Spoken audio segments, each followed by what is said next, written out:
Hi Jay and hi Rafi. How are you guys doing? Hi, how are you? I'm doing good. How are you? Good, doing good.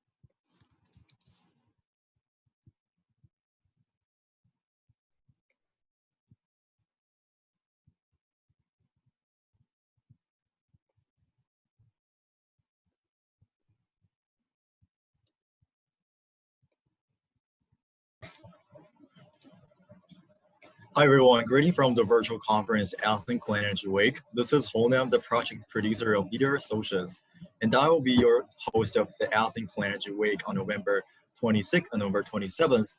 In the previous 3 days, we made really exciting renewable tours around Southeast Asia countries, including Vietnam, Philippines, Thailand, Indonesia.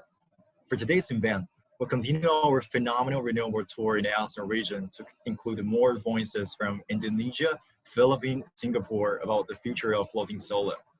Now, it's my great honor to welcome you all to this online ASEAN Clean Energy Week.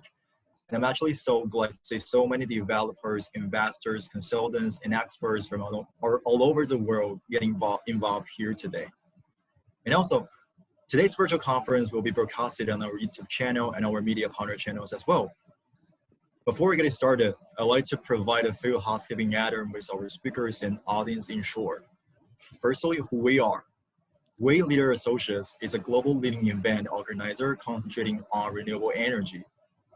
In the past 5 years, we've hosted more than 50 events across Asia Pacific region, South America, Africa, and Europe. Secondly, please kindly find today's brief agenda on this slides. In the morning session, we'll mainly focus on development of floating solar in the ASEAN region.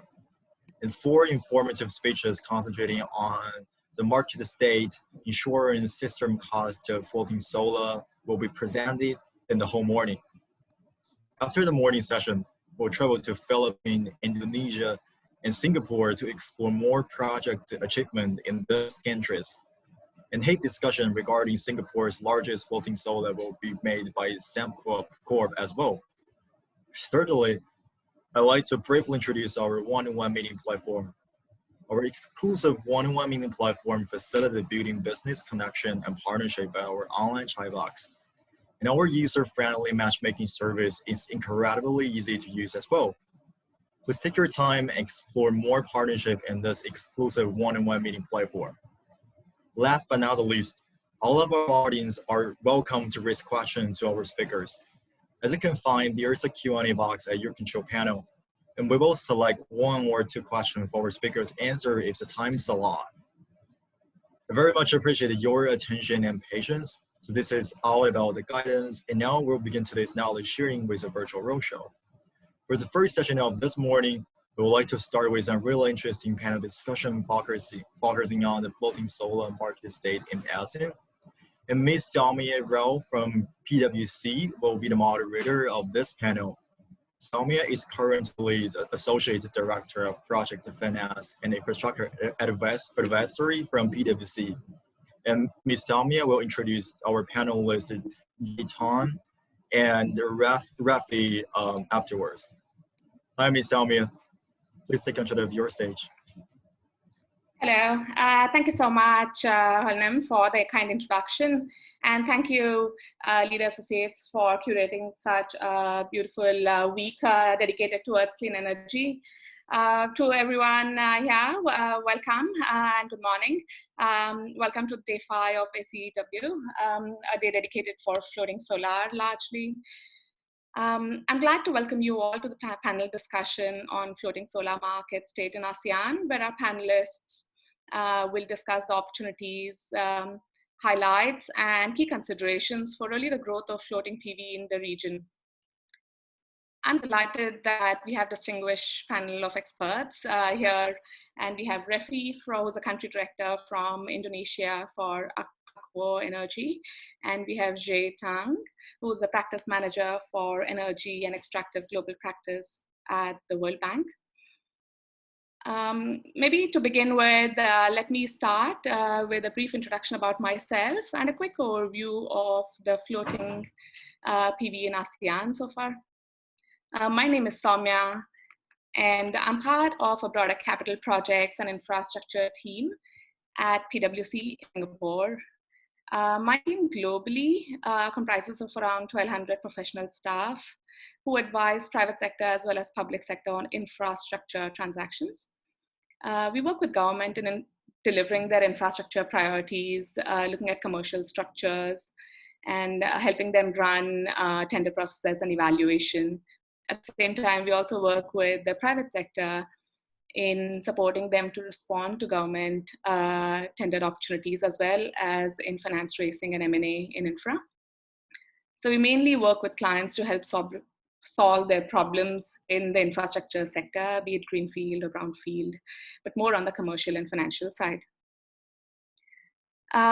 While I'm part of the broader infrastructure team, we've got more focus on transport and utilities in the region, since they are key infrastructure to be developed in the region here. In floating PV specifically, my team has recently worked with the Singapore government and the Water Authority here, the Public Utilities Board, on the 50 megawatt floating solar tender on the Tengeh Reservoir. I look forward to the discussion really today with the panelists. And thank you so much, Holnam, for putting up the slides there.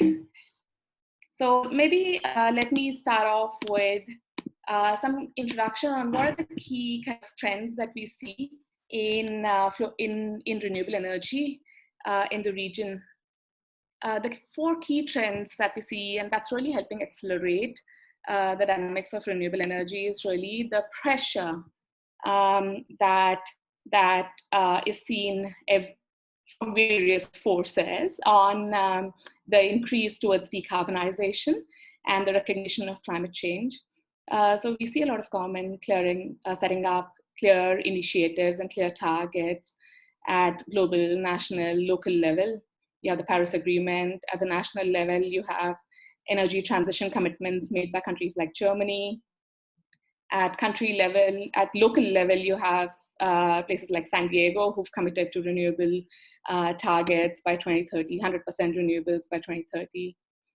Similarly, there's a lot of public support towards this change, and there's also a lot of corporate activism where corporates are willing to walk away and financiers are willing to walk away from coal and embrace net zero targets and demanding to see the color of the energy that they consume.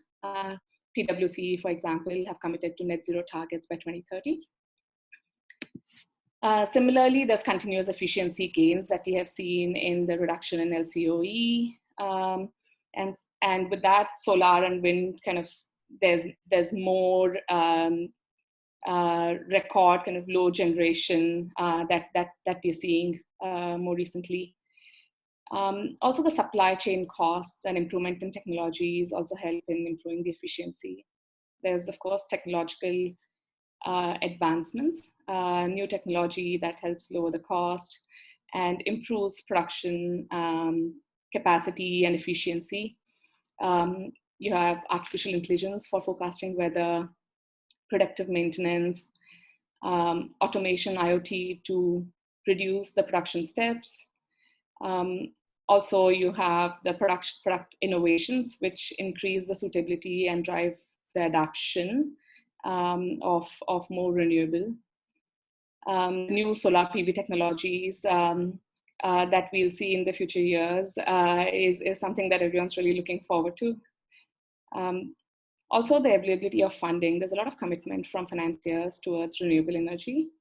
And we've seen this increase over time. Even with COVID, we've seen this increase even further, where there's more focus on sustainability and environment. can go to the next slide. Let me start with the key considerations for a typical solar investor. An investor who's looking at solar would typically look for land procurement. Of course, with floating solar, we don't have that as a major issue. There's some land requirement, but not a whole lot. So it's quite important from the private sector's perspective that the government kind of make these arrangements easier to manage, especially in the region where there could be a lot of issues related to land. With the increasing size of the projects, the ability of local banks to actually finance projects may be challenged. Again, from the private sector's perspective, it's quite important that government and ASEAN kind of take that broader consideration of bankability of PPA from an international lenders, financiers perspective. Offtake security is another one. There's various models, business models kind of used in the solar space by different governments. In some, there may be security on offtake quantity, but not price. In some, there's more security on both quantity and price. So there needs to be more certainty for the private sector to be confident in raising sustainable financing for such projects. Also grid stability and in relation to offtake security, also the curtailment risk is quite key to address. Again, there are a lot of changes in the regulatory framework that can attract more international investors into the markets. So having the right regulatory framework that allows for international players to come in and having the legal framework to actually support them is quite important from an international investor's perspective. I'll come on the next slide, please. The renewable energy targets, different countries in ASEAN have set their own targets and they've got different capacities as of now. Singapore, for one, have brought forward the solar target for 2025 to say that a lot of the 2030 target will be front-loaded and 1.5 gigawatt of solar target by 2025. Vietnam has 12 gigawatt of solar target by 2030. Similarly, Myanmar recently launched a 1 gigawatt tender, and Malaysia is also rolling out more and more of the LSS programs. So there's strong commitment by the regional governments to actually have more clean and renewable energy, and in the region, more strong kind of focus on solar as well. And then the next slide, please. For floating PV, the key considerations would really be, in addition to the usual considerations that you see for solar, the potential. There's quite a lot of potential because with land scarcity, the water bodies become a good option for the developers to consider and the governments to consider. Now, floating PV has the ability to be installed on existing infrastructure like hydropower plants, and thus reducing the development time potentially, and also increasing the total power output from existing infrastructure. Floating PV and hydropower could also provide greater resilience when compared to some more conventional power plants. Also, over the years, there's been more development in the technology where the floating PV are able to withstand harsh nature conditions like winds and waves and typhoons in ASEAN countries. Of course, there's a lot more to be done on that and a lot more to be proven on that. In terms of costs, floating PV have higher costs to install than ground-mounted solar PV.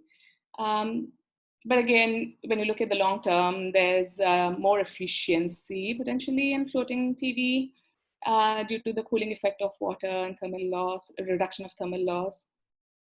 Also, if floating PV is kind of combined with existing hydropower, then that may be more cost effective as well.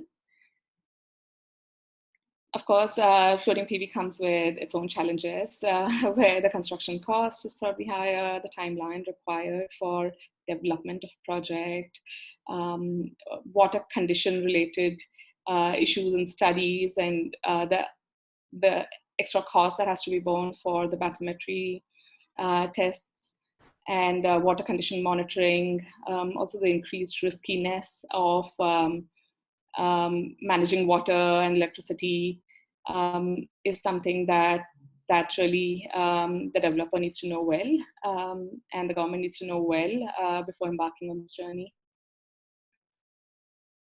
Now, when compared to the ground-mounted solar plants, floating solar farms are not as easy to build and operate. However, it's growing. There's growing kind of recognition of floating solar as actually being an option. And we've seen this grow quickly from 70 megawatts in 2015 to 1,300 in 2018, and it's around 300 plants worldwide.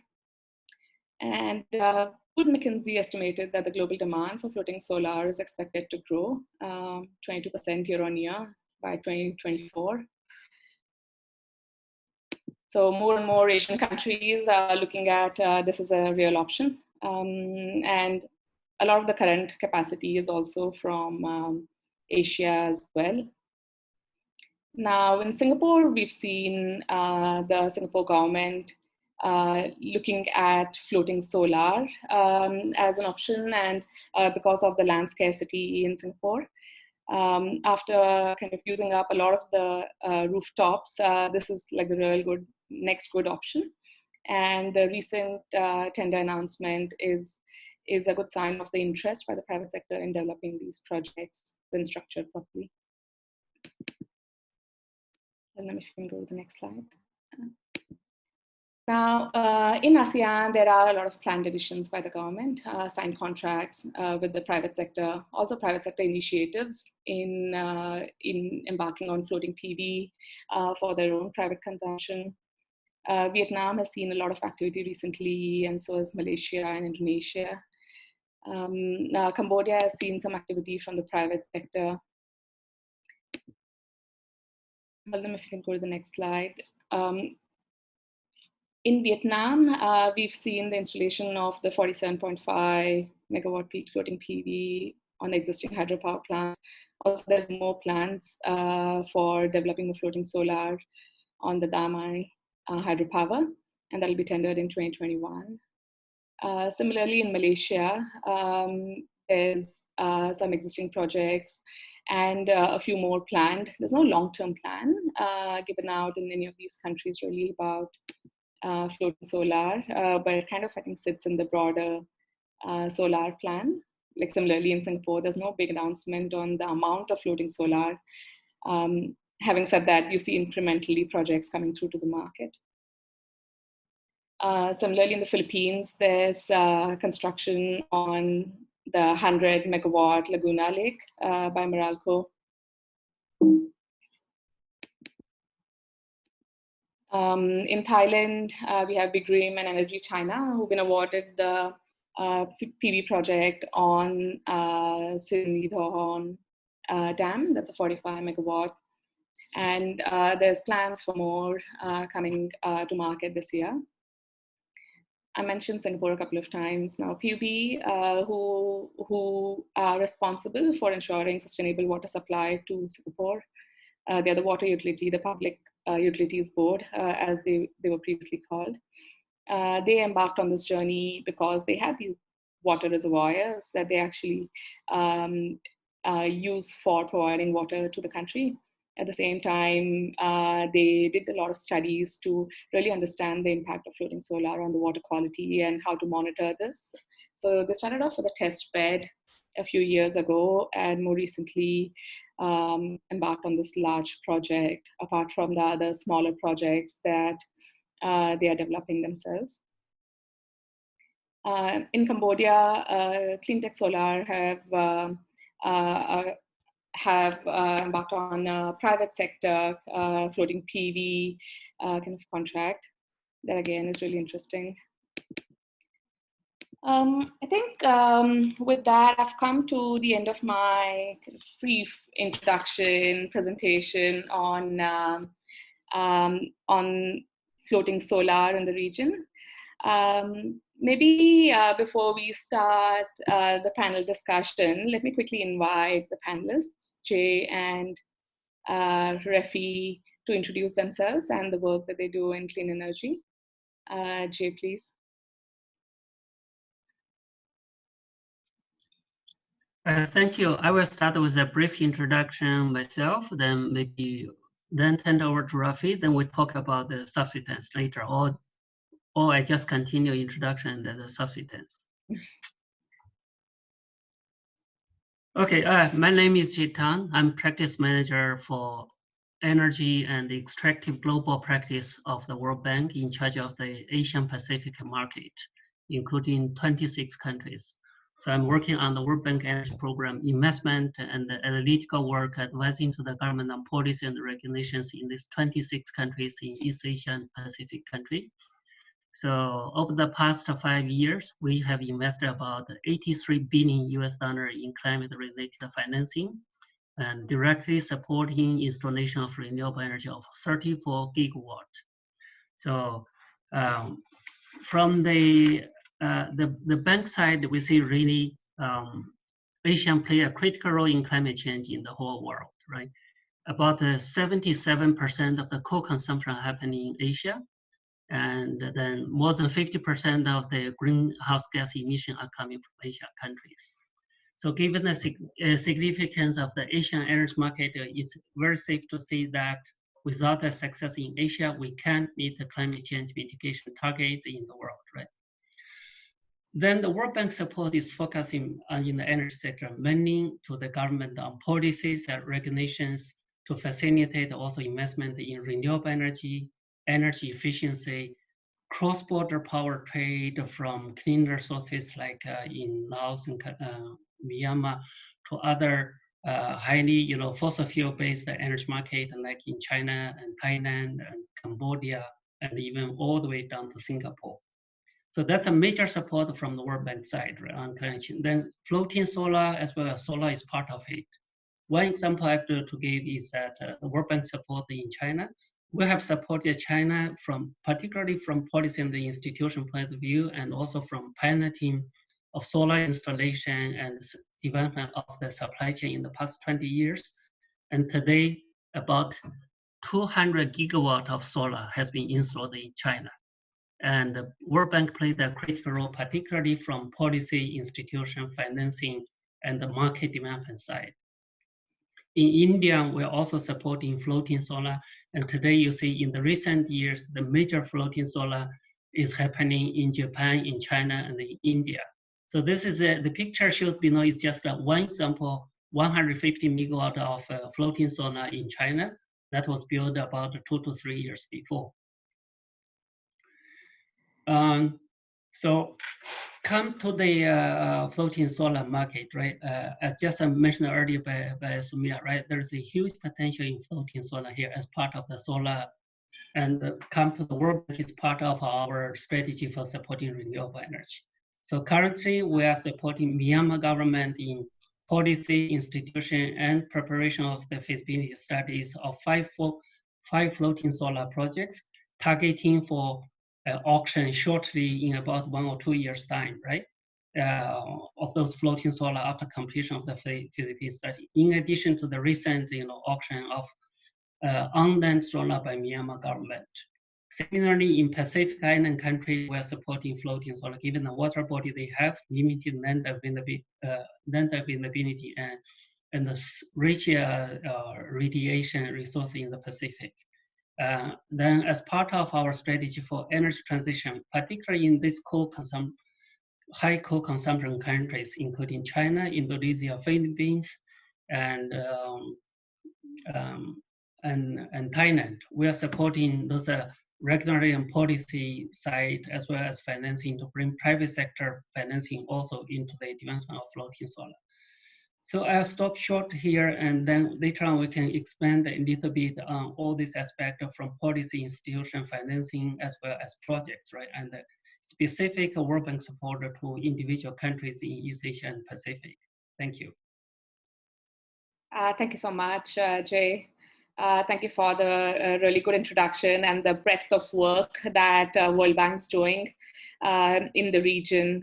We really look forward to the floating solar tender coming out from the Myanmar government in the next couple of years.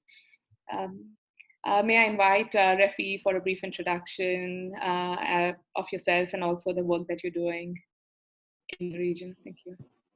Thanks, Samia. So good morning, everyone. My name is Refi.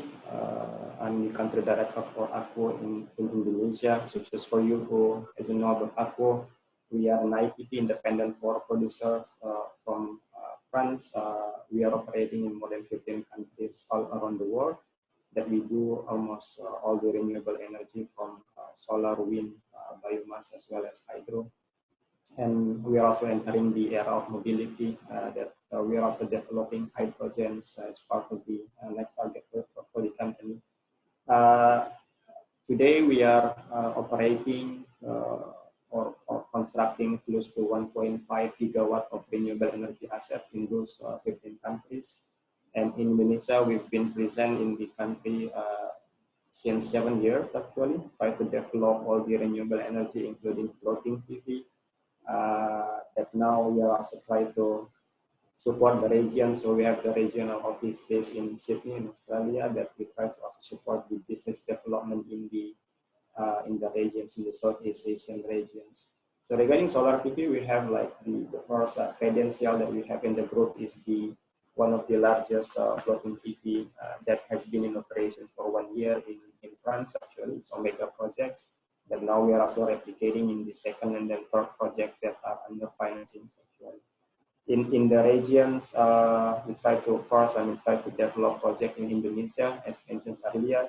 And then on top of that, we seek the opportunity in the Asian regions that seems to be moving with all the movement in the Malaysia, Vietnam, probably the last 2-3 years, as well as the other countries like Myanmar with the land project that Jay has been just introduced quickly. And then we do hope, Jay, that we will see the 5 floating PV project to be also tender in the probably next year or 2022, thanks to your support to the Myanmar government.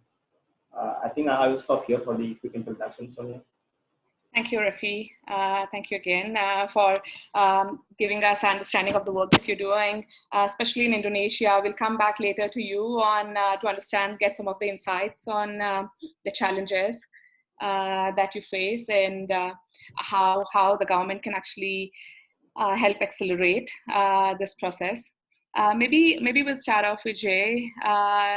Jay, you have rich experience in policy side globally and really bringing projects to life from early stage development with and capacity building with the government. Do you want to share some thoughts on what are the key challenges specifically in developing floating solar here in the region, and what policy actions do you think are really important from the government to help overcome these challenges?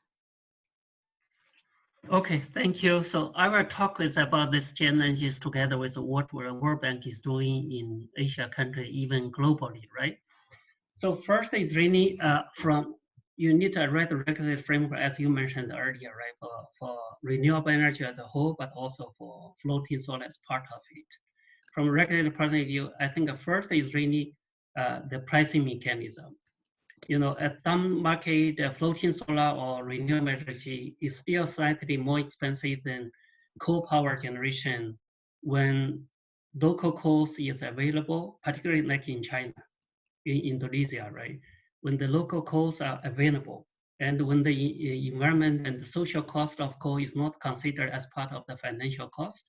So from cost of electricity point of view, floating solar or renewable energy may not be competitive than those fossil fuel power generations in some of the country. But as a whole, worldwide, you can see most likely the solar capacity installation is at around $1 million, ranging from 0.8 to 1.2 million US dollar per megawatt. In some of the extreme case, you can see that the solar electricity price is reached around even less than 2 US cents per kilowatt hour. But on average in Asia, you can reasonably say that around 5 US cents per kilowatt hour, which is largely achieved in India, in China, and also in some of the market where you have a right regulatory and pricing mechanism. This is achievable. So have the right mechanism, and then the mechanism to achieve this price would be critical. To introduce renewable energy and floating solar, different government taking different pricing mechanism, starting from feed-in tariff, now gradually to auction, which will detect what is the true market pricing in a specific countries, right? So the first is really the right pricing mechanism so that you can spur or expedite the private sector participation and financing on the floating solar. I think the second part is particularly from government perspective, right, is a kind of predictability and transparency on planning side. So what is the government planning for energy as a whole, for power as a whole, and then solar and floating solar in particular? This is particularly area that the World Bank is helping all the major countries on system planning. So for the next 5 years, 10 years, 25 years, what would be the power system expansion planning, take into consideration of the cost of the environment, social cost of those fossil fuel power generation. Then you would really find that the renewable energy, solar and wind can play a critical role, right, in the power system, in the power supply, and in the energy transition in Asia, as I mentioned earlier, right? So the critical message that the World Bank is supporting when we work with on the regulatory side is really when you do the system planning, this cost expansion planning, it's not only the financial cost, but also take into consideration of the environment, social cost of the fossil fuel sources of energy. So that's the second part. Third part is really help government. It is also a challenge for the private sector. Is really upstream, preparation work. So the World Bank is supporting government based on the planning for the identify the floating solar and solar projects. Then we do the system planning, integration, and the feasibility study. So it's not only the particular the project we're talking about, but it's a whole the system transmission and dispatch. How once the floating solar is invested, how you are going to make sure that the power available can be fully dispatched, and the integration with the system. So the feasibility study on the project level, we look at from project to system integration. Then what are the additional dispatching rules are needed. For example, in China, now we are working with the government to have a mandatory market share of renewable energy, which means every utility, when you buy power, right, you have to buy a certain percentage of renewable energy. And also, Chinese government, when we work on the policy, is phasing out the allocated operational hours for coal power capacity. That would really put the coal capacity at the spot, right? There is no guarantee for your dispatch this is newly started from September. We're also working on the pricing mechanism for ancillary services for coal and gas when they work more to, doing the ramping operation and provide an ancillary to accommodate or integrate more renewable energy. But for that, we're trying to have a pricing mechanism for payment of ancillary services so that other generators can accommodate the renewable energy integration and pave the ways for more rooms for renewable energy. In addition, we're also, I think another is really, the third challenge is really the integration with the grid, right? It's that in addition to system dispatch, then what are the new technology can be provided to overcome the intermittence of renewable energy. Solar has a certain, when there is a cloud or sunny or non-sunny days, you have the fluctuations of power available. But on the system side, right, the demand would need stable supply. So one way we're supporting is really innovative technology like battery storage. The World Bank is now implementing, just at the start, to implement a $1 billion investment in China on battery storage at the generation side, at the substation side, and at the consumer side, targeting reduce the curtailment of solar energy and wind energy. I think this is also critical when the renewable energy come to a certain scale, right? When it have an impact on the system stability, if your penetration rate is around 15%, 20% in the system side. So this will also have the development of floating solar or solar energy on the supply side. In addition, I think also the resource mapping on a country level, that's also a critical part of World Bank support. So we're supporting country by country, all the countries based on the global solar or wind resource available, right? Drilling down to a more detailed, some higher resolution of data available for solar radiation, so that this can be provided to developers for more accurate projections on the solar production, right? Make them to have a better understanding about the financial and the economic side of their investment. Number 5, I think financing is also a challenge, because cost of the floating solar consists of a different part, right? First is really the equipment itself. Second is land acquisition or water body, rental, whatever. And the third part is mainly the financial cost. So the World Bank is supporting the government as well as developer to have concessional financing, access to climate financing, which are available to bring down the cost of financing. Then finally, we're working with the government, particularly from legislation point of view, legal point of view, how to really open up the investment to private sector, right? It's really the private-public sector partnership. This is not only from the legal perspective, but also power purchase agreement to make sure that the PPA is bankable. When a private sector developer has this kind, what type of PPA they need to have? Make sure that they can use this PPA to finance their project from commercial financing. But on the government side, we're advising government what should be the risk sharing between the public sector and private sector.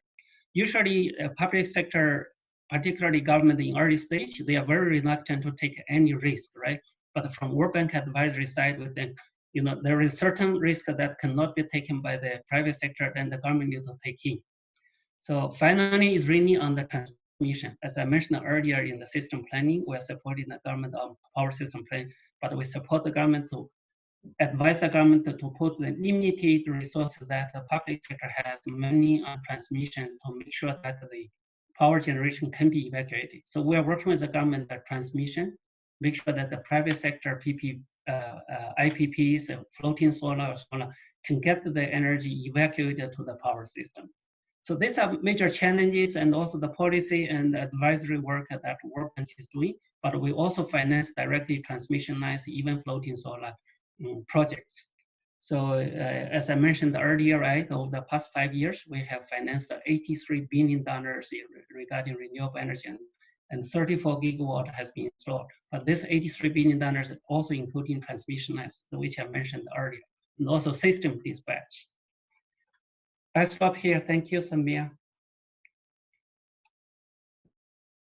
Thank you so much, Jay. You really hit the nail on its head by addressing all the points that private sector are really concerned about when it comes to projects that are run by the government, as to what is the level of preparation that the actual government has in bringing these projects to market. And with World Bank sitting behind the government and advising them over years, we really hope that the projects come to market more properly prepared for private sector participation. Refi, from the private sector's perspective, can you share your view on what do you see are the key opportunities in floating solar development, and what are the key challenges that you spend most of your time dealing? Yeah, so yeah, I mean, from the IPP perspective, I think we see the opportunities. First, we need to align with the government regulations, like where the government policy is actually heading in terms of the floating. I think we already cover all those aspects regarding the policy, how the World Bank actually would like to assist the government to produce like the more investment friendly in terms of the floating PV development. So from our side, more on the practical point of view, I think the opportunities for us is like to explore the all the potential opportunity in developing floating PV in various aspects. Like for example, the potential locations, like in the context of Indonesia, there are a lot of ex-mining pit actually, be it from the coal mining or the other type of mining, minerals mining that normally left open in most of the cases. There are a lot of we call it locally here void actually, that we can use that kind of ex-mining pit as floating PV opportunities. That's our first opportunity. The second one, I think, it has to be linked to the existing dam in Indonesia, dam infrastructures, or maybe in other countries as well. I mean, dam normally we have two type of dam, first for the irrigation, second one for the hydro power plant, and sometimes also the combinations between both. It is for irrigations as well as for the hydro power plant. So there is a mutualism actually between the hydro power plant or irrigations dam that can be utilized as the floating PV for the reservoir. The third one, I think we have to also look into the opportunity in developing FPT in the water utility. I mean, as you highlight, Sonia, in Singapore, you have this PUB project.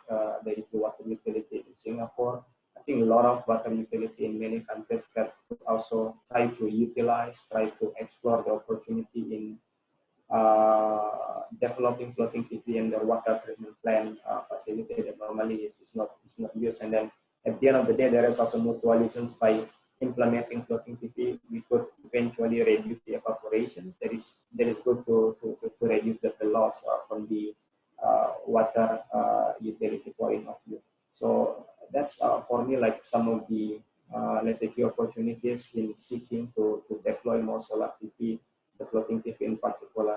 But then the questions will be linked to what Jay already covered, is that regarding how we could transmit actually the productions of this floating PV, right? When, for example, when we talk about the X mining in Indonesia, a lot of mining actually located either in Kalimantan or in Sumatra, where the grid, I mean, the consumption is not that huge compared to large island like Java. And then we need to think, I mean, if we want to develop 3 gigawatt, 5 gigawatt of floating PV in Kalimantan, which is totally possible from the perspective of opportunity. Then we have to see how it would eventually be absorbed by the grid operator, PLN in Indonesia. Maybe it has to be linked with the battery energy storage, as Jia also already covered, how we could eventually reduce a lot of curtailment from the solar PV projects. The challenges, I think, if we talk about those let's say different opportunities I mentioned earlier on the dam, be it for irrigations or hydro, I don't know how is it going in other countries in the regions, but in Indonesia it's quite normal. So we have to have all those dams actually has been utilized for the traditional aquaculture. You know, like a lot of people that actually live close to the dam already like book some space, you know, with some bamboo structures to grow and to make some aquaculture activities. So there is kind of, let's say, competitions between to utilize resources well. But we see that now the government has issued, the Ministry of Public Works has issued quite clear regulations in terms of to support the floating PV. I mean, before there was questions of whether floating PV can be actually developed in the dam that is owned by the government, but now there is clear regulations that it is allowed, despite the fact there is limitations on the maximum coverage of 5% of the dam reservoir could be used as the floating PV. So there is a challenges on that kind of aspect. Second one, from the utility, water utility, I think there is a question from their perspective, because they have a lot of concerns normally regarding the quality of the water, right? Be it for the industrial water or for the drinking water purposes. I think people will have concerns, say, does the structures that you're gonna put in the reservoir will be safe for my water, right? Will be safe for the drinking water purpose. I think there's will be a lot of, like, say, more studies, report that will cover the health, the environmental standard, the social, let's say, impact of the floating PV. That, of course, we do not have a lot of, let's say, experience built up yet compared to, for example, a ground market that has been there for 20, 30 years. So I think this kind of questions will remain there until the next 2-3 years before people can get like more comfortable with the floating PV from the utility point of view. And lastly, I think there is a consensus as well regarding the safety and then the operations, let's say, considerations, because, for example, all these dam operator, they have a kind of schedule, you know, to monitor the bathymetry of the dam. I mean, frequently, maybe every year, every 3 years, every 5 years. So we have to really consider where we could actually install the floating PV to not let's say, alter the route of the bathymetry survey. So this is one of the considerations from the operations perspective. And then, of course, there is always equations like the extreme equations from the dam operator, is that what if your mooring, what if your mooring and anchoring is failed? All the floating structure will hit the dam. We are not building this dam for this floating PV actually. This built for the irrigations, this built for the hydropower plant. So if there is a potential that your mooring and structures will be failed because of extreme weather, or there is extreme flow or flooding, how we could eventually mitigate those kind of let's say risks. So that's more or less the challenges that we normally face when we're trying to explore the opportunities with all those various stakeholders in developing floating PV. So yeah. Thank you, Rafi. You again, from the private sector's pain point, really talked about the technical as well as financial feasibility of these projects and the environmental and social impact that they could have. And a proper assessment of those is absolutely essential for a project before it's brought to life, because it can really affect the livelihoods of people in the community. And you have to address that as you prepare the project. Maybe we probably have 5 more minutes. Maybe one last question from me. What do you see as the potential really for floating PV in the region, and which are the key countries that you would really focus on in the next, say, 10 years within ASEAN?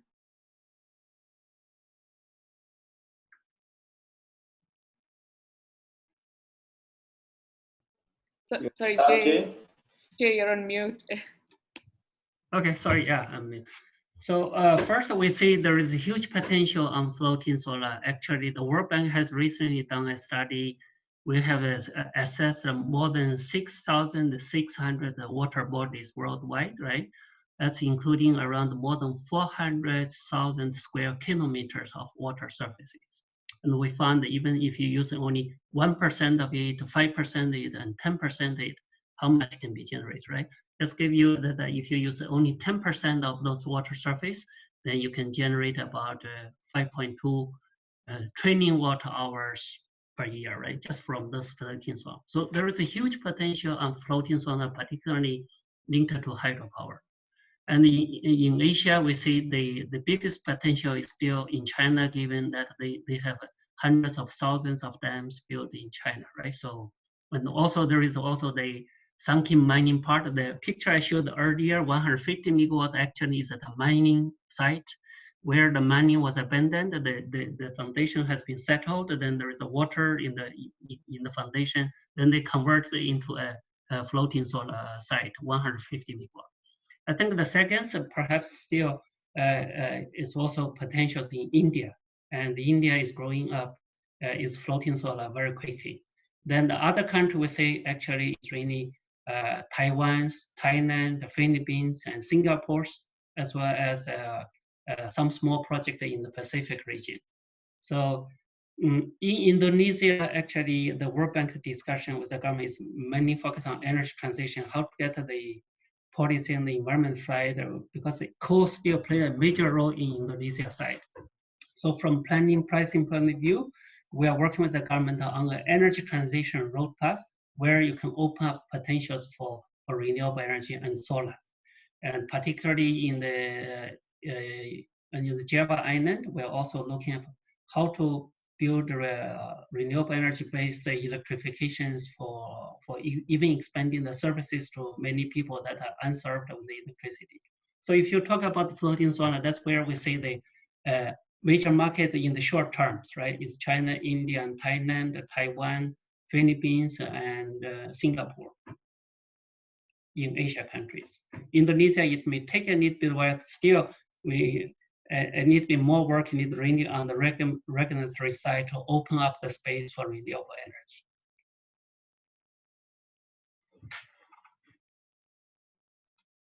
Thank you, Jay. Refi, would you say Indonesia is your country of focus and you'll stay focused on developing and conducting feasibility and working with the government to bring projects to life? Or no, I think I think I agree with the analysis regarding the Indonesians. I mean, in terms of the opportunity is huge, because of water body and then the mining all the opportunities. I mean, one of the study that was revealed by the Minister of Public Works, they said that even like limiting the study only on the dam that is on or operated by the Ministry of Public Works, there is a potential of 3 gigawatt of floating PV already on those aspects. But then the question is like how the government, or in this case PLN, will open space actually for that floating PV to be really deployed. But talking about the regions, I think the combinations between floating PV and the hydro power plant, I think that there are a lot of potential of mutualisms, because I mean there is mutualisms in terms of the energy productions. I mean we have this intermittency from the solar PV, whereas the hydro power plant, when it is with the dam, actually there is more flexibility on when and how we could actually discharge the water, right? So there is, and we can maintain the intermittency level, and then we can combine between the hydro productions and then the floating PV productions. And then on this particular aspect, I think considering that the current figures in the ASEAN that close to 20% of the power consumed in ASEAN member countries is coming from the hydro power plant. It's already explained by itself that a lot of opportunity in combinations between this floating PV and hydrogen.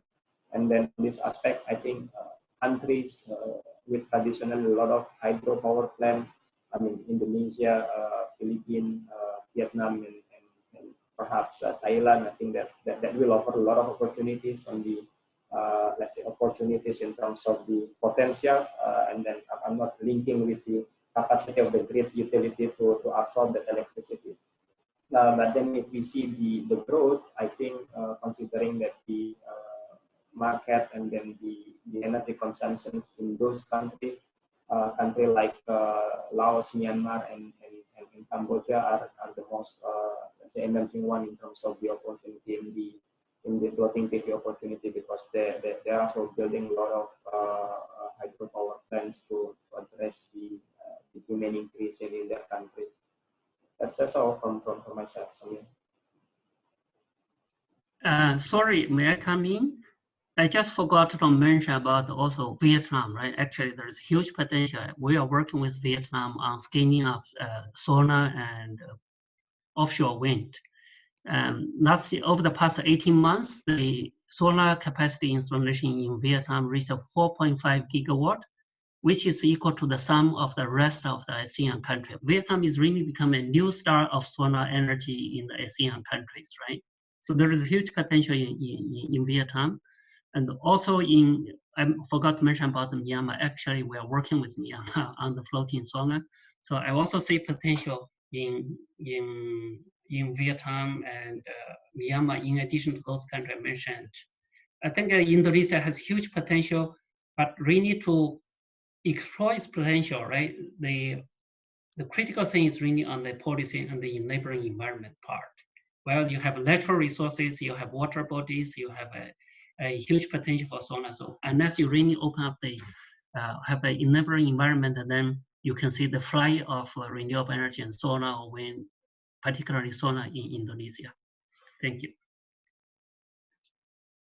Yeah, thank you, Jay and Rafi, for your insights. It's really useful to kind of identify the countries in the neighborhood, especially that you're working with Jay, because that gives us a lot more confidence to actually closely monitor these countries and see the projects develop. So I think we have gone over the time that we've been allocated. So thank you so much for your time. Holnam.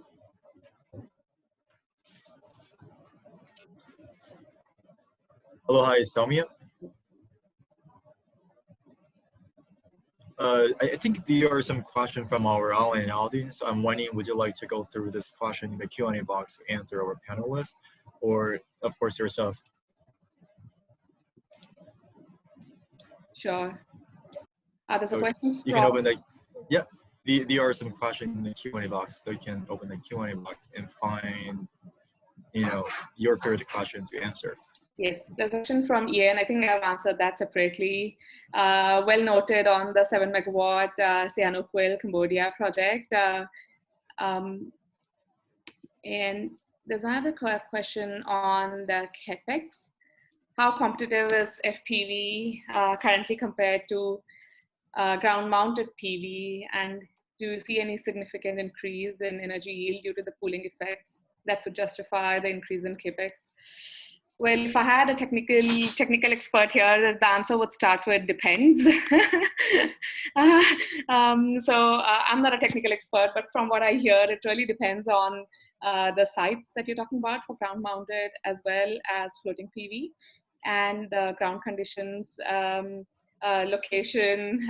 So it really depends as to what the delta is between the capex for the floating PV versus ground mounted, and how the cooling effect at that site really is in that delta. Jay, Rafi, is there anything you would like to add to this? Yeah, I think just quickly on this one in terms of capex, definitely floating PV is more expensive than ground-mounted PV, right? Because we need to have these floaters. I mean, the anchoring is not also anchoring and mooring is not also cheap, right? But then we have it depends on the locations as well, because the use of the water, I mean, has benefit that we don't need to procure the land. So it depends on how much the land actually costs in those particular aspects. Perhaps it can be compensated actually with the land price. So we have to see the project like, I mean, there is no, let's say, a rule of thumb on how many percentage that the floating PV is more expensive than ground PV. It's really depending on the locations. And the same answer, I know it's not really let's say helping to answer this this way, but I mean, this is true that we cannot also say that the from the rule of thumb that the energy production from the floating PV will be, for example, 3%, 5%, or 10% higher than the ground-mounted PV. It has to be modelized in the site specific. What is the wind speed? What's really the design, the layout? It has to be really like model in that particular aspect. And I think for you who needs to make a floating PV, it has to be. I mean, you have to hire a professional consultant to really evaluate like what's really the cooling effect for your project actually, right? And then there are a lot of studies on this, but we cannot really rely on those studies because it has not been made in the particular locations that we have. This is very site specific actually. And then please be noted as well that floating PV is something new. I mean, we don't have a lot of credentials. There are a lot of not much. I mean, the lesson learned and then papers on this aspect. Maybe after 3-5 years, we will have like more information on this, and then we can quickly justify. Okay, in Singapore will be like this, in Vietnam will be like this in terms of the cooling. Also, may I add to this, right? I think this is a good question. First, I fully agree with what Rafi just said. It's really site specific. You cannot just generalize the answers to questions. But the World Bank, we do look at worldwide, what are the pricing range, right? What are the pricing difference? Basically, as I mentioned earlier, for floating solar or ground-mounted solar, the cost consists of 3 parts, right? The equipment, the land or water part, and the financing part. So if you compare in general, right, the floating solar, in some cases, you may avoid the land acquisition cost. The floating structure may be more expensive than the ground-mounted supporting structure, but this may compensate. Also, if you combine floating solar with hydropower, because of the efficiency gain on the solar side due to the cooling effect by the reservoir, and also prevent the evaporation of water that increase the profit of even on the hydropower side. Generally, we look at there is a wide range of the price difference. On capex part, we see cases that can go up to 17% cheaper floating solar than ground-mounted solar. But as mentioned by Rafi, this is really site-specific, country-specific, depending on what is the cost of the land. And perhaps for those 17%, then the water is really free, right? For example, the existing public sector, when they have a hydropower, they can just mount the floating solar on their own reservoir without any cost on renting the water body or land acquisition. So it's case by case. And finally, in some of the cases regarding the floating structure, I personally visited Singapore government is doing a wide study on different types of supporting structure and what are the costs. I visited their test bed, more than 10 different types of floating solar structure has been tested. The one I visited China is also different. So depending on really what type of floating structure you take, in some of the cases, when I talk with some of the developers in China, they said that for a particular type of floating structure, it's more or less the same cost as land-mounted supporting structures. So it's really, there's a wide range of different, and for a specific project, you need to look for the specific project size and where you source your supplies from, whether you manufacture locally or you source from international market, and from which market you source your supply. That will all give you the difference. So there could be potential that floating solar can be, there are cases cheaper than ground mounted, more or less the same price and much more expensive than ground mounted. So it varies.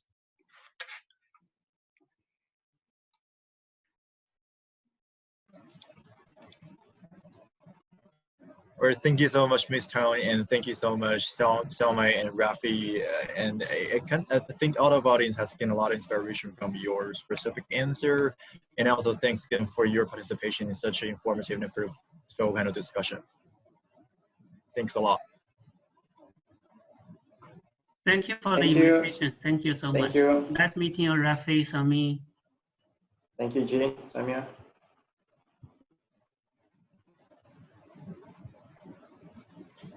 Now let's move on to our final stop in the morning session, high-tech session.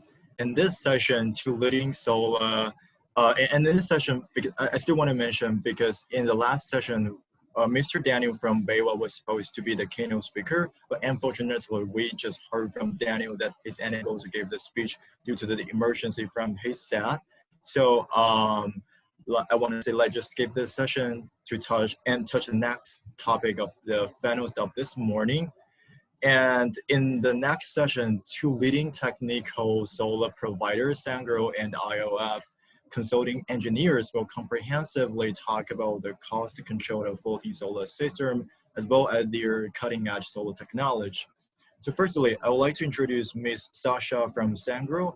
And Sasha is director of the Asia Pacific region. He has of IPV market and project experience, and have experienced IPV project in Malaysia, Singapore, and the other South Asian region.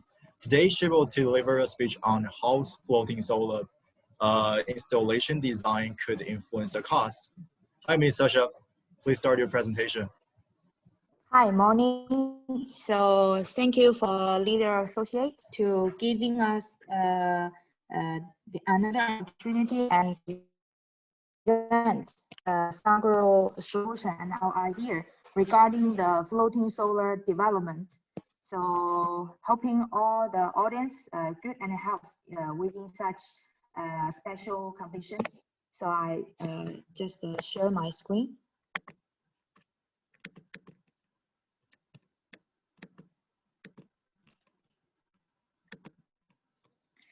So my topic today is I would like to sharing how Sangro, our solution will influence the more competitive costing regarding all the system costing for floating solar. So before I still want to have a briefing on the Sangro Group, and we are founded in 1997 and listed in Chinese stock market in 2011. And with more than 3,800 R&D staff, which around 40% of the total R&D total staff from the R&D. So which this will guarantee we can provide more and keeping the optimization solution providing to a customer. And also we are the top 100 global new energy enterprise. And just last year, we are already the #1 shipment for our inverter solutions. And speaking of Sungrow Fluting, actually, we are the wholly subsidiary of the group. And within the past 5 years experience, we have already have more than 100 patents, and we've already achieved 1/3 of the global market shares. So this will all benefit from all the group ability and strengths for R&D ability. And in the meanwhile, we also have our own factories which can guarantee the demand of the project and the customer. And in the meanwhile, we also have the laboratory to do the R&D testing for the materials, as we all always believe that to ensure quite reliable solutions. So a very good material component is the key to guarantee that the floating system is workable during the more than 25 years lifespan. And within the past 5 years, we have achieved a lot of application cases and scenarios, like the reservoir, like a river condition, like the natural fish pond, and the mining lake. And also, besides this kind of conventional application scenarios, we also have some special applications. For example, is like within the cold mining cold lake in the northern, which the temperature in the winter can be even -20s. So we want to check whether the floating solar also workable within such condition. And also for example, in some typhoon area and some coastal condition, to see actually within the past experience, the floating solar is already been proven that is workable within this kind of massive conditions. And also during the past 5 years, especially in South Asia market, as we can find, Sungrow already achieved a lot of project within the South Asia market. So within this region, we are the #1 market share within these countries. And also for some countries like Thailand, like Malaysia, Singapore, we already have or is having some benchmark project for the countries, which is attract a lot of attention for the whole industries, no matter it's from governmental or the solar industries. So we are honored to be supported by all the related in the industries. And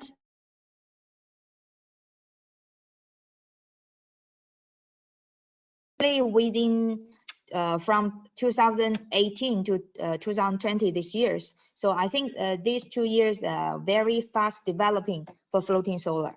So how the next step, how we can moving forward for this kind of application scenario, especially for some countries like Malaysia, like Indonesia. So the local tariff is or the LCOE requirement is becoming much more. The floating solar can achieve such standard or the requirement.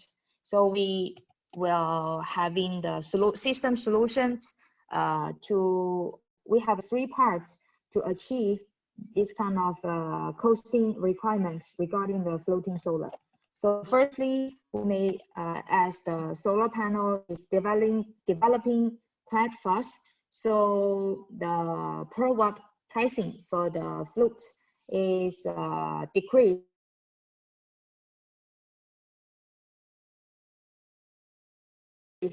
applicable with even more than 6 watts of the panels, which the length of the panel is around 2.4 meters.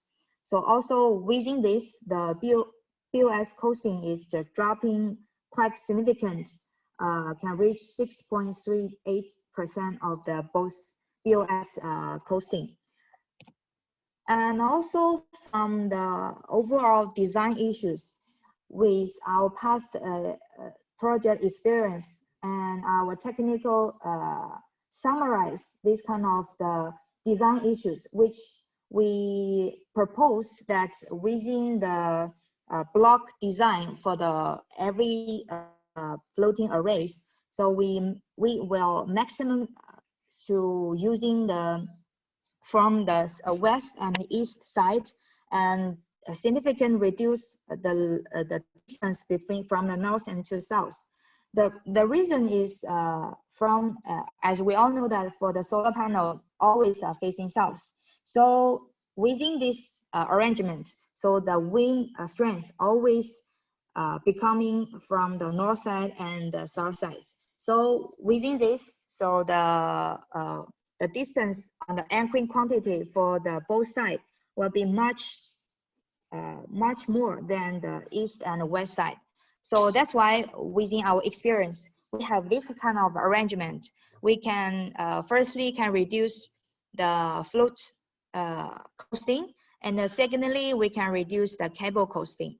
And thirdly, with this kind of arrangement, so the anchoring and mooring point will quite significant reducing compared with the other arrangement.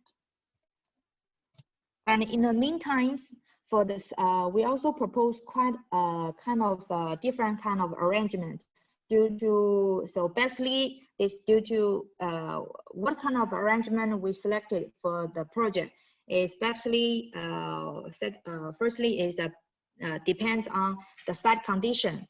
And secondly, how many of the size of the land we need or it's workable for us to utilize or install the floating solar areas.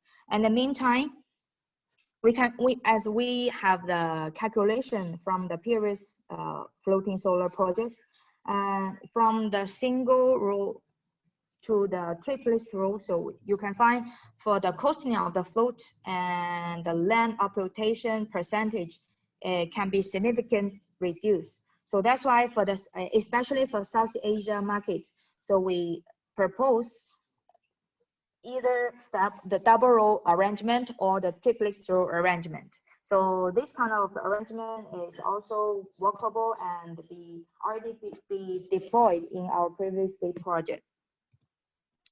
And in the meantime, the design team in Sangro always compare with different kind of arrangement for the cable arrangement. So with our experience, so we might find for the U type of cable connection, it can significantly reduce the cable demand compared with one type of connection. So this also is kind of a reference for the EPCC when they decide how to arrange the cable arrange. So this part can also have some reduce on the cable costing. And another part which I show right now is as we all know that for floating solar, so for ground mounted, normally definitely the MV station and inverter is will be placed just near the PV area. But for floating solar, sometimes the PV area is quite far from the shore. So sometimes we may find if we're launching the MV station just on the shore, so the cable length from the MV station to the PV area can be a few hundred meters sometimes. So with this situation, we found that within our comparison, firstly is a costing comparison. We may find it's within the station, the MV station installed on shore. So we may find that the costing is significantly high comparing with using this kind of MV station platform, floating platform, which just in putting and lets all the central inverter of MV station just floating beside the PV area. So this can significantly reduce the cable costing. And in the meantime, from the power generation comparison, we may find with this kind of arrangement, the power generation and the cable loss can also be significantly reduced. So this comparison is we calculate and getting this conclusion based on our previously project and also our own project in China. And the third part is we have an arrangement for the anchor and mooring system, which within this kind of optimization solution, we can significant having some reduction for the costing. So for the anchoring and mooring part, just a lot of the developer and financer, so is one of the key component or key part for floating solar. So before we design this kind of anchoring mooring parts, so we need to get as much as information of the site, and then with this input, we have the analysis and the calculation for like how many anchors for every site, and then we have the detailed design for the block modeling and also the wind, wave, current, this kind of component analysis. And after that, we have the conclusion and construction issues. And within the design period, we also carried out this kind of wind load verification testing, which have a CFD calculation analysis to check within the fixed input how many anchors, and each anchors will facing how much big of the strength of each anchor. And in the meantime, we also have some kind of calculation and analysis for the wind load. As we all know that wind load is the wind, wave, and current. These three factors are the main factors will influence the anchor and mooring part and anchor and mooring design. So with all this simulation calculation and the testing, we may come out how many anchors, and each anchor's point we need to have to carry out the design. So we may find after this kind of wind, wave, and current flow, this kind of compounding calculation report, we may come out this kind of modeling to check when we can. So what's the weakness of the whole block? So the solution will guide our design team to optimize the anchor and mooring part. So mooring, we also can mooring costing, just as I first time quite related with the anchoring mooring optimization solution, and we can combine several anchoring mooring solution together and forming the more suitable solution for the project. So overall, the anchoring solution is not fixed for the whole project. So still is a case-by-case design based on the different condition. So after introduction, so we may find that for the anchoring part, we can significant related with the environmental load calculation, and also have optimized the length of each cables and calculation the piling length or the deadweight block of the size. So these are the optimization key factors which will helping the whole LCOE reduce. And overall, so to helping all the floating PV industries to developing and have more application project or scenario in the globally. So we are thinking from the every component, from the PV module and the shape of the block and the arrangement of the single block, and also with this ITS floating platform. So with all this arrangement, we want to have a more significant solution for the whole project and helping the floating industry to developing. So as we have the analysis for the global percentage of floating solar, so right now floating solar is still taking just 1% of the overall solar industry of the project. So while every related component with this kind of optimization, so we believe that in the future, the floating solar can having more and more percentage within this big area. So here is my presentation today. So thank you for all the audience. Ms. Cha, I very much appreciated your phenomenal speech on the solar PV station design based on Sangirl's really successful experience in ASEAN region. So I think all of our audience have gained a lot of inspiration from your speech. And also, besides your excellent speech, all of our audience are really exciting or interested in having interaction with you. As you can see in the Q&A box, there are 4 questions proposed by our audience. So I think you are free to choose one of or 2 of the questions to answer.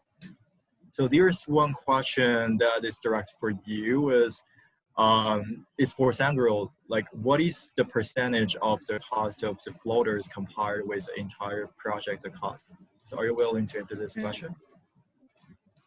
Okay, so according to quite a lot of calculation, for example, from the Singapore series, when this kind of, and also from Euro Solar Plaza.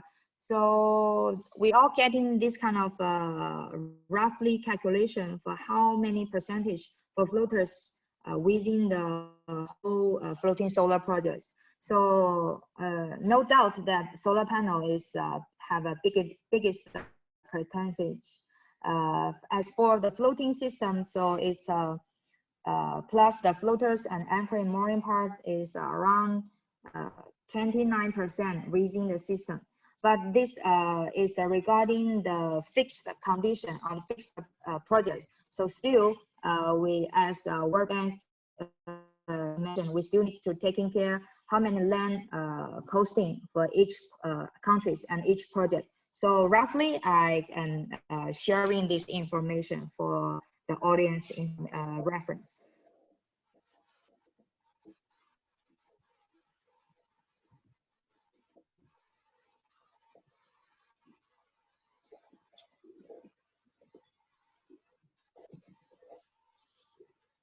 Hello, Honan? Yeah. Hello, hi, can you hear me? Yes. Can you hear me? So here's another question from one of our speakers in last agenda. So Ms. Winnie Chen wanted to ask you, like, is FPV on sea a viable option right now? So would you like to answer this question? Sorry, could you reaching more closely to your mic?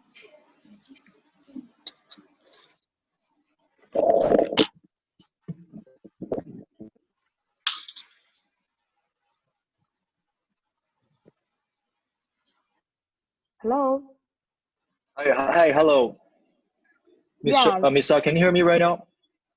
Yeah, much clearer. Okay, all right. So, have you heard my previous question? So, Not Miss quite Winnie Chen clearly. asked. Okay, so so I'm gonna repeat the question. So, one of our previous speaker in the last agenda, Miss Winnie Chen, want to ask you, like, is FPV on sea a viable option right now? So, would you like to answer this question? Okay, thank you for the question. So as we have a different, Sangro already have a different kind of application in the inland, it's kind of natural lake reservoir. And also we are moving forward to utilize floating solar in the sea condition. So right now we already have the project in some kind of near the coast area, which the wave and the wind condition is still within the system design, the standard. So right now, as I present just in the PowerPoint, we already have the pilot one in the UAE. So it's around 80 kilowatt. This is kind of a small pilot project. And in the meantime, we also have another project which also located in coastal areas.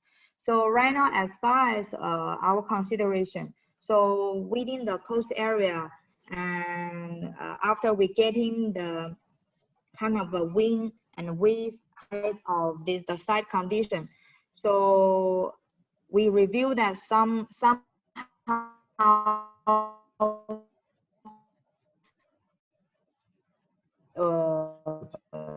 if the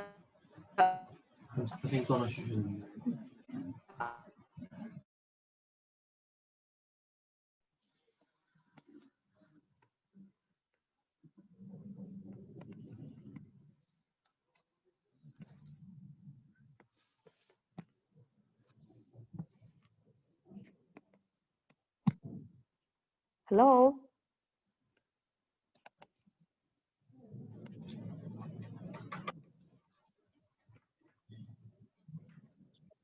Hello, hi, Miss.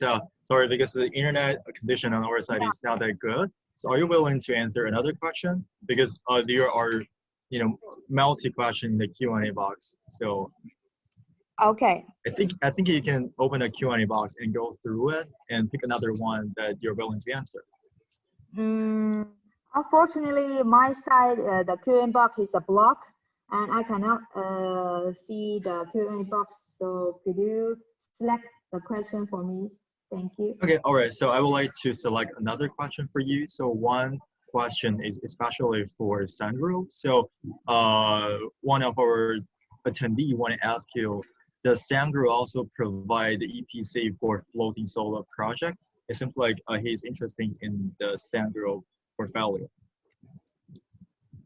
All right. So thank you for the questions. So I may missed some briefing on the whole group, our components. Actually, so Sandro Group, we have different kind of the business units. So we have inverter solution, we have the storage BU, we have the wind farm BU, and we have a driving system BU.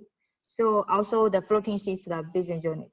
So for floating business unit, we are the solution providers, and also we provide the design, provide the product for the floating solar. So for floating BU, we haven't involved as the turnkey EPC server. So, but for the regarding the whole group, we have a kind of the power plant BU, which they have this kind of service and business module in China, and in overseas, it still needs their further consideration whether they are willing to stepping into these countries and acting as the EPC. As this BU right now, we are more key as the developer in overseas markets. All right, Misa, thank you so much for your really impressive answer, and thanks again for your participation in the ASEAN Clean Energy Week. Thank you for your time. Thank you so much. And also in the next part, I would like to introduce the second speaker in a high-tech session, Dr. Florian Patrick Nago from IOF Consulting Engineers. Florian is currently the managing director of IOF Consulting Engineers, and he has over 15 years of experience in project development, technical, and financial consultant for renewable energy projects and renewable energy technique development. Today, Florian will shed light on valuing the operational system between floating solar and hydropower plants. Hi, Florian. The floor is open for you right now. So could you please open your camera and I'll share your slides. Hello, Honam. Hello, everybody. Can you hear me? Yeah, I can hear you well. Very good. I can't share my screen yet. Now it's coming. Okay, perfect. 1 second. Okay, share. Good. Can you see me also? No, not yet. Starting the video. Okay, now you should be able to see me. Correct? Yeah, we can see your face as well as your slide. Perfect. Okay, thank you very much for the kind introduction. Good morning, everybody. As mentioned already, my name is Florian Nagel. Within the next 20 minutes, we'll be discussing and talking about the topic value and synergies between floating solar and hydropower. Okay, next slide. Good. Okay, in a nutshell, what we'll be talking about. In the first part of the presentation and the introduction, we'll be talking a little bit about engineering challenges of floating solar and hydropower hybrid plants. I'll shed some light on the question, what added benefits do floating solar hydropower hybrids offer to improve project returns. After that, I'll give you a little bit of technical background on a software which we've developed in-house, which is called RenRisk PV. I will explain what it is all about and how it compares to commonly used energy yield software. And once we have that out of the way, we'll go into a brief case study where I will show you how a RenRisk PV optimization looks like and how the results obtained from such an optimization enable efficient deal negotiations. Good. Introduction, who are we? I'm representing the company ILF Consulting Engineers. We've executed as multinational engineering company over 6,000 projects worldwide. We are currently 2,400 employees worldwide with tendency of growing. We've been established in 1967 and have over 50 years of experience. And as you can see, we have offices across 5 continents and in 40 different countries. Good, to my personal, I'll go through that very quick. As mentioned already, I'm the Managing Director of ILF Asia, in charge of the Southeast Asian region for ILF. So we're taking care of the countries Myanmar, Laos, Thailand, Cambodia, Malaysia, Indonesia, and Philippines, and Brunei if you want. Within ILF in Asia, I'm in charge of hydropower risk analysis, and I'm also Deputy Business Line Manager of renewable energy section. My background was mentioned already. I'm mechanical engineering by trade, and I did a PhD in renewable energies and an MBA in energy finance. With that out of the way, let's talk about what ILF does in the field of floating PV and what the engineering challenges are, which we handle for our clients. Well, the first one, which is also the same for normal PV power plants, is the electrical design of the power plants and the layout optimization. Something which is more specific to floating solar is the mooring system design and the simulation of mooring systems, which is oftentimes required by financing institutions. So we're using 3D CFD software for this to come up with all the loads that were mentioned by the previous speaker, which are required to actually calculate the different cable strength and the depth of the anchoring. Another engineering challenge, or something, a task which we're taking care of, is energy yield calculation, CapEx and OpEx estimations. This is fairly straightforward with few particularities for floating solar. We're also doing project valuations and financing optimization. And now finally, with respect to floating solar hydropower hybrids, we are quantifying operational synergies between these 2 technologies or also other technologies. Why that is of importance is basically what we're talking about within the next now maybe 18 minutes. What are the added benefits of floating solar power plants in combination with hydropower plants? Well, first off, we have a lower CapEx, which comes from using the existing electrical infrastructure, because usually floating solar power plants are then installed on already existing reservoirs from hydropower plants. So this infrastructure can be used with little or no additional investments. On top of that, we of course have no land acquisition costs, but instead we have some sort of lease cost for the water surface. Another added benefit floating solar in combination with hydropower is, of course, the optimized operation, which means that hydropower plants, if they have at least daily storage capacity, can compensate for the intermittency of the solar energy production, and thus overall higher tariffs can be negotiated with the off-takers.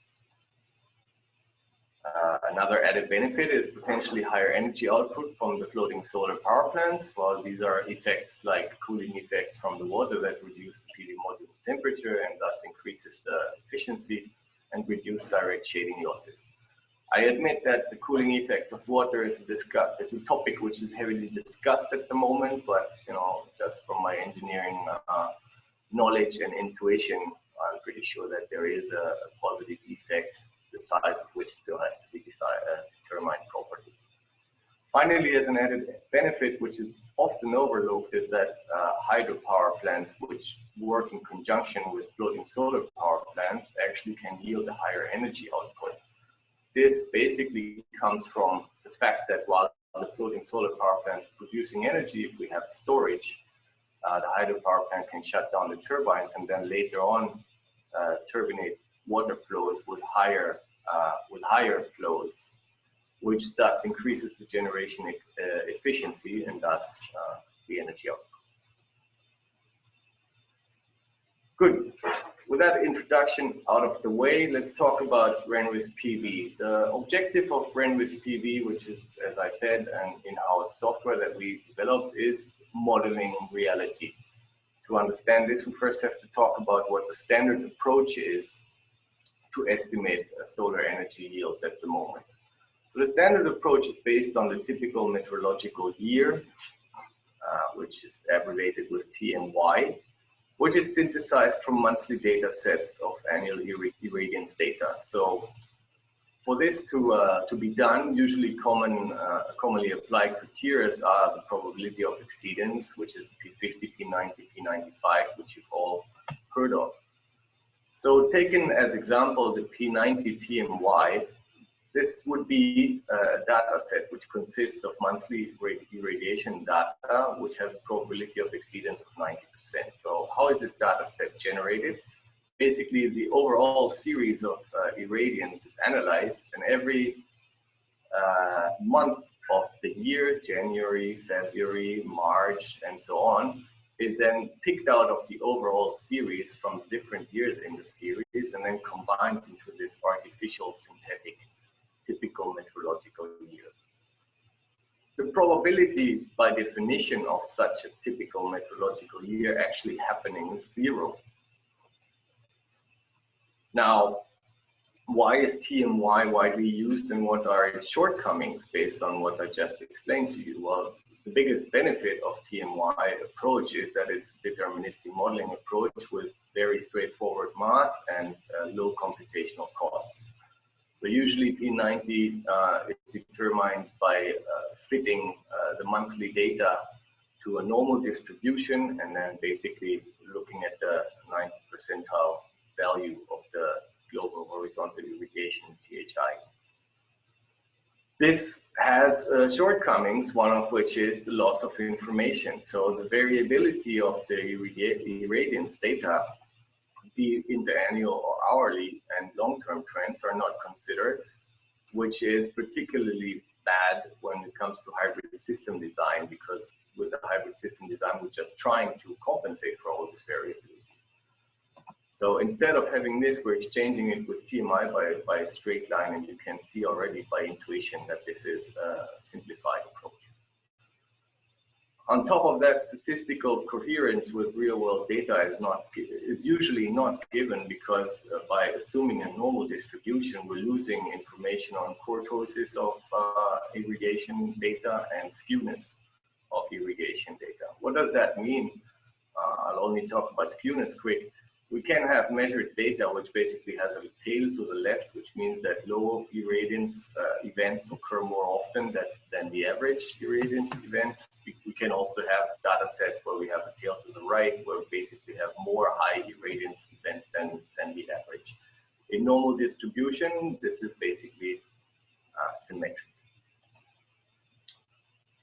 So Renwiz PV is not using TMY, it's actually using a probabilistic modeling approach based on the Monte Carlo method. What is the Monte Carlo method? The Monte Carlo method is a statistical probabilistic approach which enables generating thousands of possible irradiance scenarios instead of giving a fixed value like a P90. And thus it allows better estimating the future.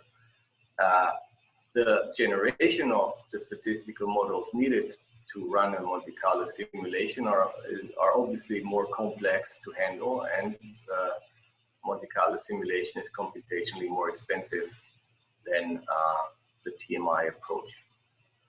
As a benefit, we get that we can use all available information. Irradiance data is analyzed and to determine the best fitting probability distribution, which means that we're not missing information on skewness and kurtosis. This way, we ensure statistical coherence of our simulated scenarios with real-world data, and we are able to capture variability, be it annually or down to minutely, and long-term trends, which is very important for hybrid system optimizations. So now you could think that this is just a mathematical play and an engineering dream to basically, reflect something more accurate, but this also has considerable benefits to investors. So one benefit for investors is that Renwiz PV and the Monte Carlo approach actually allows us to simulate irradiance variance down to minute intervals and properly capture project risks. So instead of just considering a straight line for irradiance data, which then translates to revenue, we're actually simulating the whole variance over and over and over again. So this gives a much deeper insight into the real performance of the investment compared to the TMY approach. It allows us to realistically simulate cash flows of the investment and thus risk optimize finance structures. So ultimately, one benefit of Renwiz PV and Monte Carlo approach is that finance negotiations can be based on actually calculated default probabilities rather than randomly chosen and negotiated debt service coverage ratios applied to fictional uniform cash flows. So that's a side comment of what the benefit is of Renwiz PV. Now you should have a fairly good understanding about what Renwiz PV and the Monte Carlo approach is and how it can be used in solar applications, specifically floating solar. And we'll jump into the case study, which I initially announced. So the case study was done for a hydropower plant with a daily storage reservoir with an area of 180 hectares. This power plant is operational since 2015. It has installed capacity of 45 megawatts and a PPA for peaking operation only, which where the off-taker is taking 125 gigawatt hours per year. We analyzed the optimum installed capacity of the floating solar plant that could be installed on this reservoir. And this analysis, this optimization shown here in the graph. So we have on the horizontal axis the installed capacity of the floating solar plant, which varies from 0 megawatts, so no plant, all the way to 60 megawatts. And on the left vertical axis, we have the NPV and the net present value of the floating solar part. So what we can see is that the net present value of the floating solar plant decreases, then hits a plateau, and after that decreases strongly again. The optimum point of, in this case study, of the floating solar plant was found at 30 megawatt peak capacity.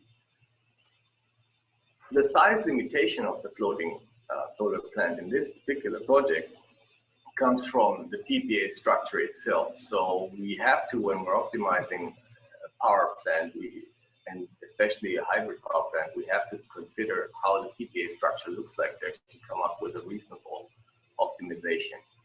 So in that sense, using basically water resources, GHI, temperatures, and PPA limitations, we can come up with a proper optimization value. The intuition would have led us to the conclusion that, well, why don't we install 45 megawatts in floating solar if the hydropower plant is 45 megawatts? But as you can see here in the graph, this would actually result in a negative NPV, which means intuitive solutions to complex problems like hybrid power plants oftentimes lead to wrong results. How does the operation of the hydropower plant as standalone compare with a joint operation with the solar plant? Well, first off, I explained you this graph. On the left vertical axis, we have the flow that is released to the turbines of the hydropower plant. On the horizontal axis, we have the hours of the day, and on the vertical axis on the right, we have the energy produced by the floating solar power plant. So the standard operation during dry season is to release these gray bars, to release the minimum possible amount of water as long as possible, because we want to have a straight energy generation line throughout the day. Together with the floating solar power plant, we see that when the sun rises, the floating solar plant starts generating energy until the sun goes down. So when we operate the hydropower plant and solar power plant together, we can basically shut down the hydropower plant during the daytime. This allows us to, in the evening, increase production at the hydropower plant considerably after the floating solar power plant has gone out. So during daytime, as I said, the stored water can be turbinated, which leads to higher turbine loads and thus also turbine efficiencies at the hydropower plant. In this particular example, the efficiency was increased from 86.9 to 89.4%. And overall, the supply safety of energy and the quality of service is improved by this joint operation. Taking this example a bit further, we see this graph here, which is an energy yield calculation of the hybrid plant over 22 years. On the left side, vertical axis on the left side, we see the energy generation of the hydropower plant only. The black bars are with floating solar power plant joint operation, and the gray bars without. And what we can see, note that this is only the energy produced by the hydropower plant. And what we can see is that in every single year, together with the floating solar power plant, the hydropower plant actually generates more energy. This calculation was done for 22 years with 15-minute simulation intervals. So also, of course, we consider daily reservoir operation, and we ensure that the PV energy yield result from Renwick's PV matches PV-sys values. So as a takeaway from this graph, we can say that the joint operation of the floating solar plant and the hydropower plant generates consistent windfall profits for the hydropower plant operator and owner. Taking this one step further, running 10,000 different scenarios for irradiance and water resources, we generated these energy distribution charts for the floating solar plant, for the hydropower plant, and also for the windfall profit or windfall energy profit of the hydropower plant, which I just explained. The result was that in average, the hydropower plant would produce 1.14 gigawatt per year more, or 1.4% more, than without the joint operation with the floating solar power plant. So if we assume a tariff of $65 a megawatt hour, the additional revenue for the hydropower plant is roughly $80,000 a year, which it gets from allowing floating solar power plant to be installed and being operated jointly. If we're considering a discount rate of 8% and a duration of 22 years of joint operation, the net present value of this additional windfall profit is $820,000, which in this case study is roughly 30% additional NPV for the floating solar power plant. So knowing this windfall profit for the hydropower operator enables the floating solar developer and operator to negotiate a reduced lease cost, for example, and thus increase the NPV of his own project quite considerably in this example. So as a conclusion for us engineers, we've talked about challenges in the design of floating solar power plants, one of which is the mooring design, which was mentioned before, and the analysis of the joint floating solar and hydropower operation, which the main part of the talk was about. Both these things obviously require expert knowledge, and as you could see in the case study, engineering excellence does improve project returns noticeably.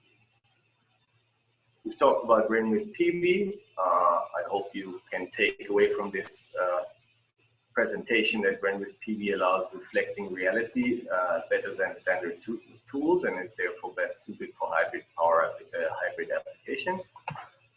We have seen that capturing these synergies between floating solar and hydropower or other technologies is of major importance for developers.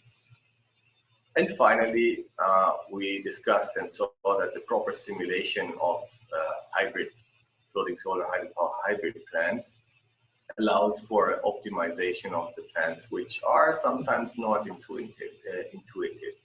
And finally, as a takeaway for the investors, quantifying all the project benefits to all stakeholders enables more efficient deals instead of lengthy bargaining, and allows increased project returns floating solar plants. So this was it from my side. I thank you very much for your attention. If you want to know more about this topic, of course, I'm happy to answer questions in the Q&A, and feel free to contact us on our website or on my email address, which is given here. Thank you very much. All right, Florian, thank you so much for your really specific and professional list based on ROF successful FPV experience.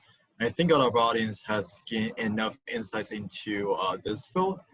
And besides your excellent speech, of course, we received so many questions from our audience, but since we are running out of time in the morning session, so I think you can answer this question after your presentation in the Q&A box, and we will remain the Zoom meeting 2 minutes later after the final session.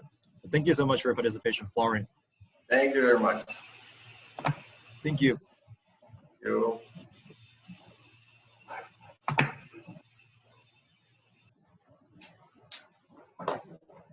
So right now, let's call it the end of the ACEW Clean Energy Week's morning session. And thank you so much for staying with us in this whole morning. And please enjoy your lunch and take a really nice rest. Last but not least, I would like to remind all of our audience that the Zoom meeting link of this afternoon session will remain the same as the one of the morning session. And we will be waiting for you at 2 p.m. at the same live studio, where more exclusive insights will be presented by the other 8 distinguished speakers. Bye-bye.